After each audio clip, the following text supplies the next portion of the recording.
Assalamualaikum warahmatullahi wabarakatuh. Perkenalkan, nama saya Muhammad Zulkifli Hasan dengan NIM C14014141072 dari kelompok 4. Pada kesempatan kali ini saya akan mereview hasil praktikum tentang ciri seksual sekunder dan primer dan anatomi organ reproduksi kelompok Teleostei.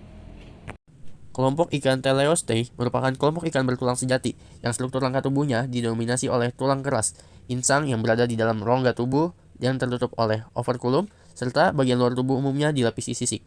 Kelompok ikan ini dikenal memiliki tingkat keanekaragaman spesies yang sangat tinggi, dengan wilayah penyebaran yang luas di perairan tawar dan laut. Contoh anggota Teleostei yang hidup di air tawar, diantaranya ada ikan lele atau Clarias garipinus, kemudian ada ikan nila yaitu Oreochromis niloticus, dan ada pula ikan mas yaitu Cyprinus carpio.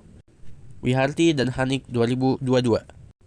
Ciri seksual pada ikan terbagi menjadi dua, yaitu ciri seksual primer dan sekunder. Ciri seksual primer berupa organ yang berhubungan dengan proses reproduksi secara langsung. Ciri tersebut meliputi testis dan salurannya pada ikan jantan serta ovarium dan salurannya pada ikan betina. Ciri seksual primer membutuhkan proses pembedahan untuk melihat apakah itu betina atau jantan. Umaroh et al. 2023. Karakter seksual sekunder pada ikan Teleostei dapat diamati dari morfologi bagian luar yang berbeda antara jantan dan betina. Variasi yang muncul meliputi bentuk papila, genital, panjang, serta posisi sirip perut dan perubahan warna tubuh terutama menjelang masa pemijahan. Indikator morfologis tersebut memungkinkan identifikasi jenis kelamin secara visual tanpa pemeriksaan organ reproduksi internal. Esmaili et al. 2017. Metode yang kami lakukan pertama-tama melihat ciri seksual sekunder, yaitu melihat secara fisik dari luar tanpa membedah terlebih dahulu. Kemudian selanjutnya kami melakukan pembedahan ikan untuk mengetahui ciri primernya atau organ bagian dalamnya secara langsung agar dapat mengetahui benar-benar sesuai apa jenis kelamin ikan tersebut. Tata cara pembedahan menurut jurnal yang saya baca yaitu ikan terlebih dahulu dibuat tidak sadar menggunakan larutan anestesi berupa minyak cengkeh dengan dosis 5 ml per 10 liter air.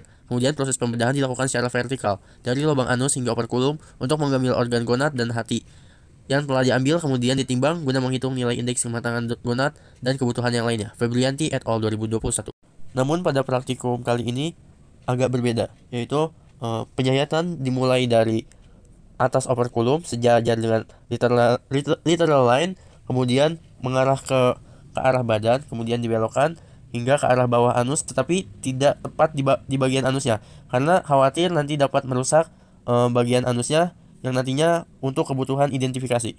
Ini berlaku untuk ikan emas dan ikan nila. Kemudian untuk ikan lele, pembedahan dilakukan dengan menyayat bagian perut atau sejajar lurus seperti T di bagian bawah sirip pektoral, kemudian disayat ke arah bawah ke arah anus, tetapi tidak sampai ke arah terkena anus. Dikhawatirkan dapat merusak bagian saluran reproduksi. Setelah itu diamati bagian-bagian organ tubuhnya dan dilihat gonadnya apakah itu jantan atau betina. Dan dikeluarkan disusun satu persatu untuk memudahkan identifikasi bagian-bagian organ. Organ reproduksi pada ikan jantan berupa sepasang testis yang terhubung dengan saluran reproduksi dan bermuara pada urogenital, serta berada di dalam rongga abdomen. Testis memiliki karakteristik membentuk memanjang, permukaan halus, bertekstur padat, dan berukuran lebih kecil dibandingkan dengan ovarium. Ovarium pada ikan tersusun memanjang dan menggantung di bagian rongga perut melalui jaringan pengikat yang disebut mesovarium. Posisi ovarium umumnya berada di sisi kanan dan kiri tubuh, terletak di antara gelembung renang dan usus. Umaroh et al. 2023. Sesuai dengan apa yang kami dapat pada saat praktikum, pada pembedahan ikan lele terdapat organ berwarna putih memanjang, yaitu merupakan gonad berjenis jantan atau bisa disebut dengan testis. Kemudian sama dengan ikan emas, berupa testis yaitu memanjang, permukaannya halus dan terdapat sepasang. Kemudian untuk ikan nila mendapatkan jenis kelamin betina, yaitu terdapat ovarium yang berbentuk memanjang juga, terdapat dua bagian atau sepasang dan berbentuk bulat-bulat agak kekuningan.